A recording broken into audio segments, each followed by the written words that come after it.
It's the breath of fish, the spit of birds, the sinews of bears, the beards of women, the roots of mountains, and the sound of a cat walking. With these 6 things, they forge a chain that can actually hold Fenrir, although it looks like just a little silk thread. I'm Jackson Crawford. I have a PhD in Old Norse. I've taught the subject in many different universities and now make my living as a public educator on YouTube and a translator of Old Norse myths. In the most recent God of War trailer, we see an enormous wolf at the end, and by implication, since this is Ragnarok, we can assume this is Fenrir. Today we're going to look at who Fenrir the Wolf is. Remember this. You are not alone.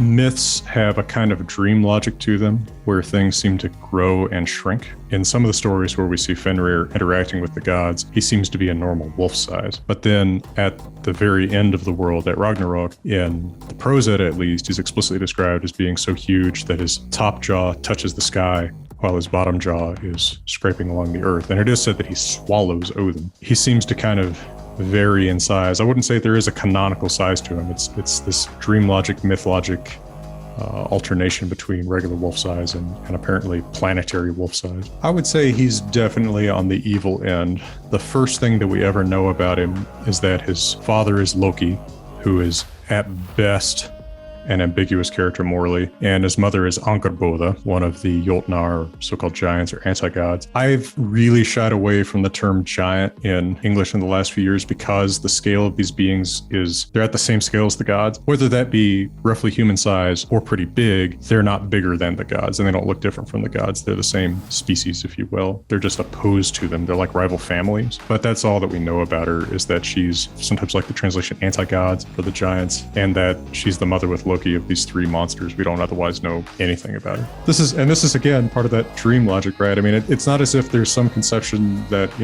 there's a recessive gene for wolf that they both have. I mean, yeah, his siblings are an enormous snake or dragon and a woman who is half corpse in appearance. I don't know what the Mendelian squares are for these characteristics, but no, there's no explanation for why it should be pretty characteristic of that kind of dream logic that we see in myths. He is prophesied to kill Odin. The gods actually know that prophecy as soon as he's born. And so, like with his siblings, they make an effort to lock him up so that he can't fulfill his destiny to kill Odin. So, like I said, the gods know a prophecy that Fenrir is going to kill Odin at Ragnarok. And we have this prophecy, or at least some version of it, in the poem called Völuspá and the Poetic Edda. And the prophecy is pretty straightforward. It just says that he'll swallow Odin, and then that Odin's son Vidar will avenge this by killing Fenrir. Because when he's born, he's actually born within Osgard, within the enclosure of the gods. And the gods have a strict rule against bloodshed within their enclosure. So even though they know that Fenrir is going to kill Odin, they can't just kill him. And it's against the rules to,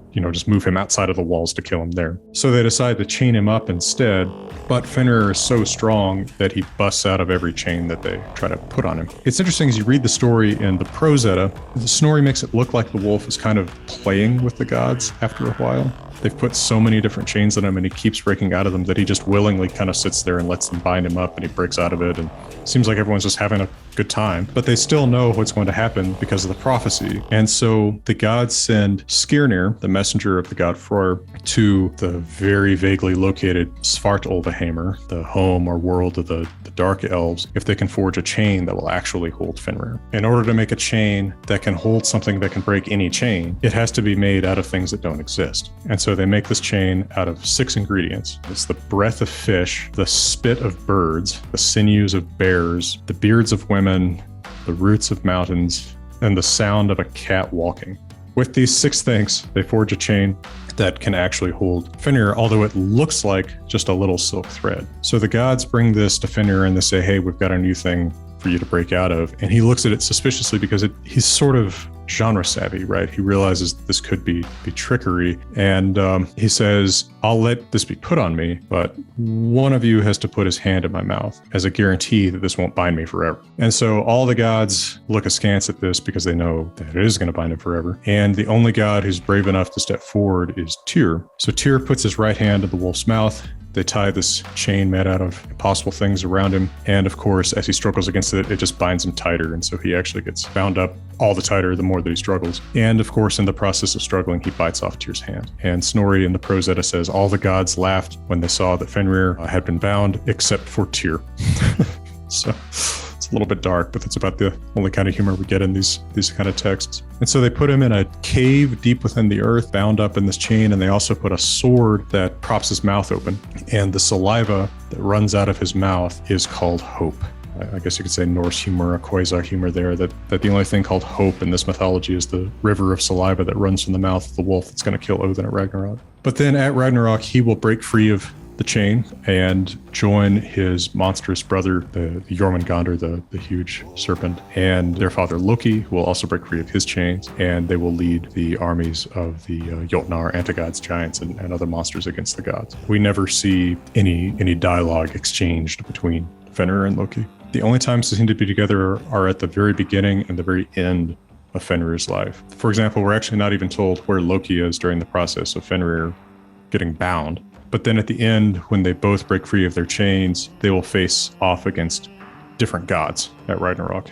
The conceit of Loki being a teenager or a child is not ever there in the original text. He's an adult as long as we ever hear about him. So I don't know exactly how they'll handle that in the game, but it doesn't strike me as departing from the spirit of the kind of dream logic of the original text to have him potentially be able to be the father at a very young age.